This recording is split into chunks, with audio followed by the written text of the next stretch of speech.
Level 1, the candidate. It begins on a cold morning in Coronado, California. The Pacific Ocean is black under the pre-dawn sky, and the sand is colder than you expected. There are around 170 men standing beside you. Every one of them thinks they belong here. Every one of them thinks they won't quit. Statistically, most of you are wrong. You're here for BUD/S, Basic Underwater Demolition/SEAL Training. 6 months designed to answer one question. Not whether you're strong, not whether you're fast, whether you can endure when every part of your mind begs you to stop. The instructors make it clear on day 1. You can leave anytime you want. They point to the brass bell on the beach.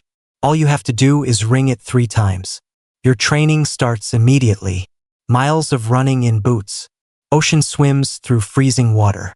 Obstacle courses built to punish hesitation. You carry inflatable boats over your heads with your team. 6 men under one boat. If one man slows down, everyone suffers. The instructors watch carefully. Not for the strongest, not for the fastest. They watch for the ones who break. Because eventually everyone does. The first man quits before the end of week 1. Then another. Then 3 more. They walk to the bell quietly, ring it, and disappear. Then comes the event everyone fears. Hell Week. 5 days. Almost no sleep. Constant movement. Mud, surf, sand, and exhaustion blended into a continuous test of willpower. You stop feeling your feet after the 2nd day. By the 3rd, your brain starts playing tricks. Men begin seeing things that aren't there. Voices in the wind. Figures on the beach. But the instructors don't slow down. They never slow down. Because this week decides who belongs here. By the time it ends, the class that began with nearly 200 men is cut to less than 50. You're still standing. Not because you're the strongest, but because you refuse to quit. Level 2, the new SEAL. After BUD/S comes SEAL qualification training. More months of combat skills, weapons, demolitions, parachuting. When it's finished, they hand you something small, but heavy, the trident. A gold pin with an eagle, an anchor, and a trident. It's placed on your uniform without ceremony. Because in this community, the ceremony is the work. You're now a Petty Officer 3rd class. E4, the lowest operational SEAL.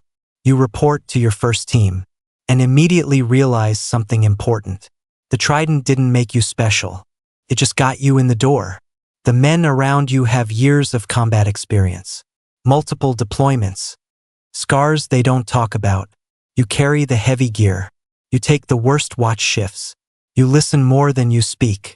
Because the fastest way to lose respect here is pretending you know more than you do.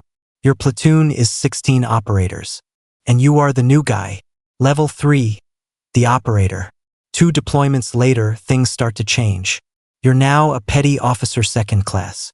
E5, you understand the rhythm of the teams.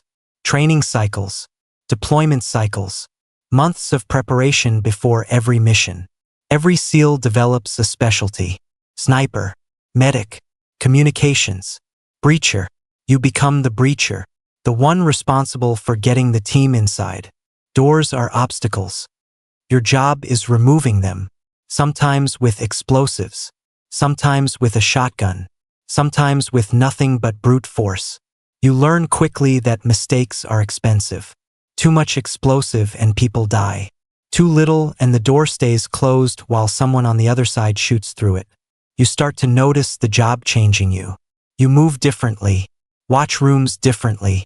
Your brain constantly maps exits and threats. Even in restaurants, even at home, your friends notice. You tell them you're just tired. It's easier than explaining the truth. Level 4, the senior operator. Now you're an E6, Petty Officer 1st class. You lead the junior operators. The ones who arrived the way you did years ago. Confident, restless, certain they're invincible. You remember feeling that way. Before the funerals, before the memorial walls. You start handling more responsibility. Planning missions, running training, making sure the platoon is ready for whatever comes next. You also feel the wear.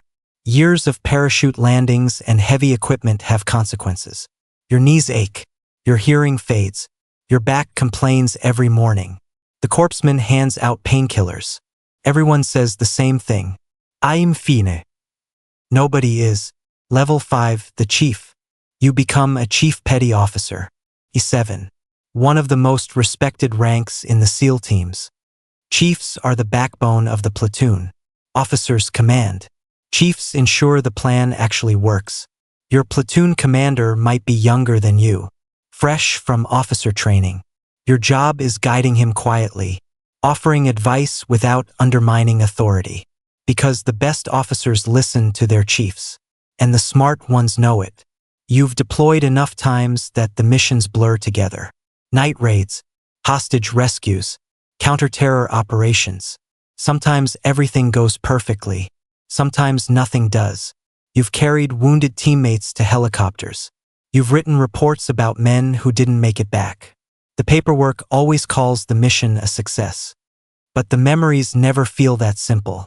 Level 6. The cost. Somewhere between deployments, something else happens. Your personal life begins slipping away. Your marriage struggles. 6-month deployments turn relationships into long-distance guesses. Phone calls become arguments.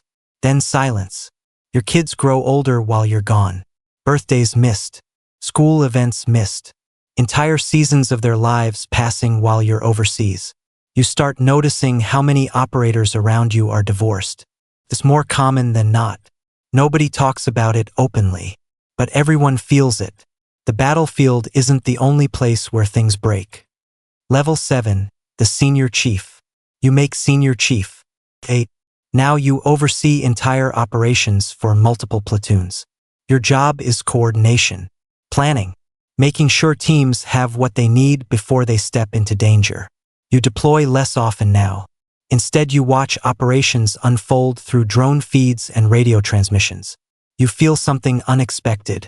You miss being out there. The simplicity of the mission. Move, clear, secure. Now everything is meetings and strategy.